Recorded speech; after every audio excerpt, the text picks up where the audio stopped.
Predalien je xenomorf zrozený z Yautji. Mezi nejpozoruhodnější výsledky DNA xenomorfa patří Predalien, který se navíc podobá svému hostiteli. Sdílí fyzické rysy, jako jsou dredy, kusadla a světlejší zbarvení kůže.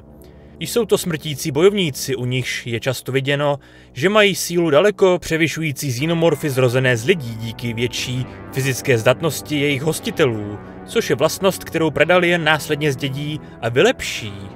Jsou zjevně vzácní a Yautjové je považují za ohavnosti a urážku jejich druhu.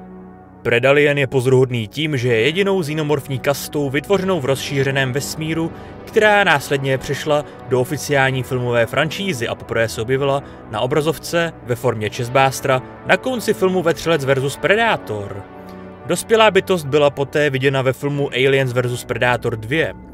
Predalieni se dříve hojně objevovali ve videohrách a komiksových sériích Alien vs. Predator.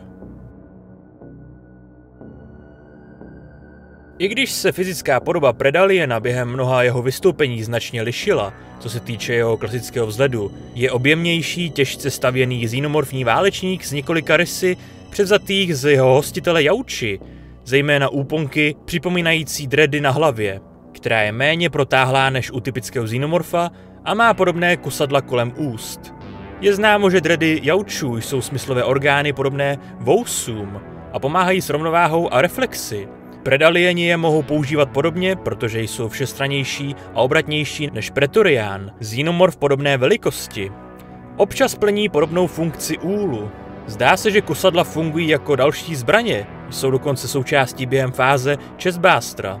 Jak dredy, tak kusadla mají hmyzoidní vzhled, který je odlišuje od hostitelského tvora. Predalieni jsou vyšší než predátoři i xenomorfové zrození z lidí. Měří kolem 300 cm a mají větší fyzickou sílu než oba výše uvedené druhy. Mají bledší barvu kůže než většina ostatních xenomorfů a je o nich známo, že produkují podobné vokalizace jako predátoři.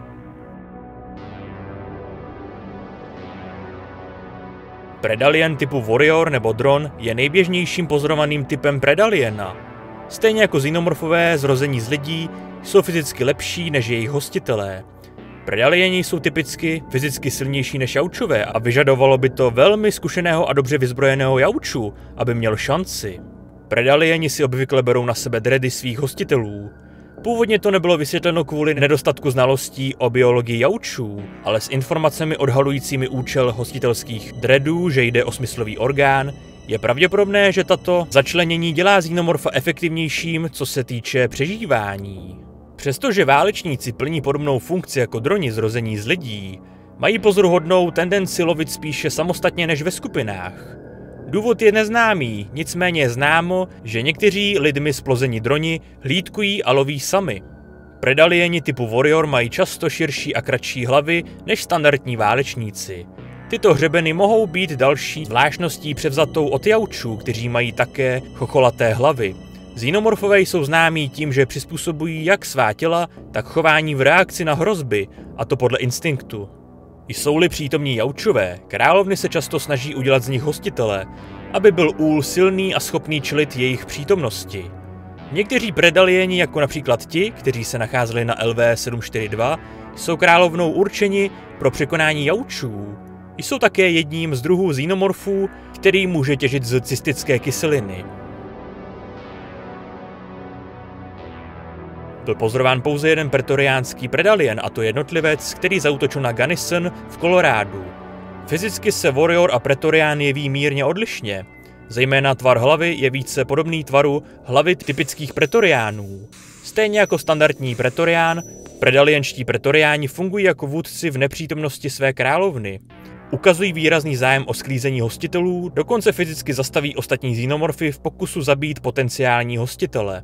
To může naznačovat, že ještě nemají úplnou kontrolu nad svými potomky, protože by stačila vůle královny, aby trubci okamžitě uposlechli rozkaz. Pretoriánské typy přímo zvyšují populaci xenomorfů implantováním embryí do hostitelů podobným způsobem jako facehugger. Bylo to provedeno za účelem vytvoření malé armády dronů, aby budoucí královna měla adekvátní ochranu i hned po línání a vytvoření svého vaku na vejce. Zdá se, že sdílejí pretoriánský odolný mezoskelet a dokážou vyvinout dostatečnou sílu, aby rozbili beton, poškodili Yautjovo lovecké vybavení a odrazem ho poslali o několik metrů dál. Pozemský Predalien například poškodil Wolfův plášť a rozbil levou stranu jeho biomasky jedním úderem drápů a ocasu. Ve srovnání s tím bylo ukázáno, že droni dokážou pouze poškrábat kovovou biomasku, pokud nepoužijí vystřelovací čelist. Predalieni jsou vzácná a jedinečná kasta, sloužící úlu jako válečníci, agenti zamoření a jedna potenciální cesta ke královně v nepřítomnosti úlové monarchy.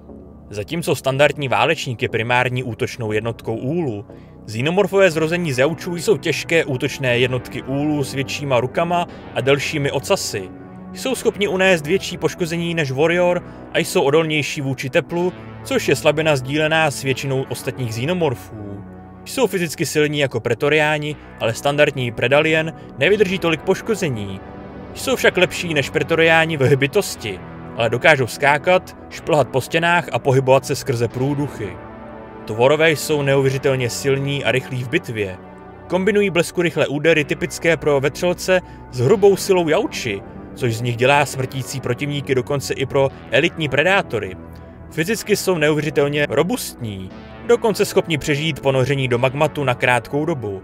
Jejich kůže je dostatečně odolná, aby odolala výbuchu z ramenního kanónu bez viditelného poškození, což je vlastnost, kterou nestrácí ani při přímém zásahu plně nabitou střelou. Predalieni byli různě zobrazeni jako nedílná součást společenské hierarchie xenomorfa nebo jako osamělí tvorové zcela nezávislí na jakémkoliv úlu. Bylo ukázáno, že pozemský Predalien za přítomnosti nedospělé královny aktivně staví úl a zakládá armádu dronů, aby ji ochránil, jakmile dospěje k fázi kladení vajec. Naopak Abomination na BG-386 nějak neinteragoval s úlem na planetě. Místo toho lovil lidi nezávisle bez zjevných vyšších cílů nebo motivů. Stejně jako jaučové, Predalieni byli známí tím, že mrzačí své oběti a nárokují si trofeje, obvykle lebky. Je však nepravděpodobné, že se tak děje ve snaze o vnímavou čest jako u predátorů. Pravděpodobně jde o následný efekt genetické paměti nebo instinktu zděděné od hostitele. Teorie podpořená faktem, že Predalieni neprokázali, že by vystavovali nebo nějak respektovali jakékoliv trofeje, které si nárokují. Jinými slovy, zatímco Predalien pociťuje základní nutkání provádět tyto rituální mrzačení na své kořisti, nemá žádný vyšší znalosti o tom, proč to dělá. Predalien byl poprvé zobrazen na obraze od Davea Dormana, který byl objednán jako kus konceptu pro nevyprodukovaný scénář Petera Briggse s názvem The Hunt Alien vs Predator.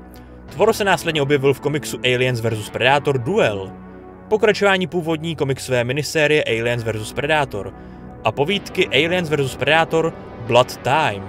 Sleduje četu koloniálních mariňáků, která přichází na planetu Ryushi, aby prozkoumala nouzový signál. Tak toto byl celý rozbor Predaliena, xenomorfa zrozeného z Predátora.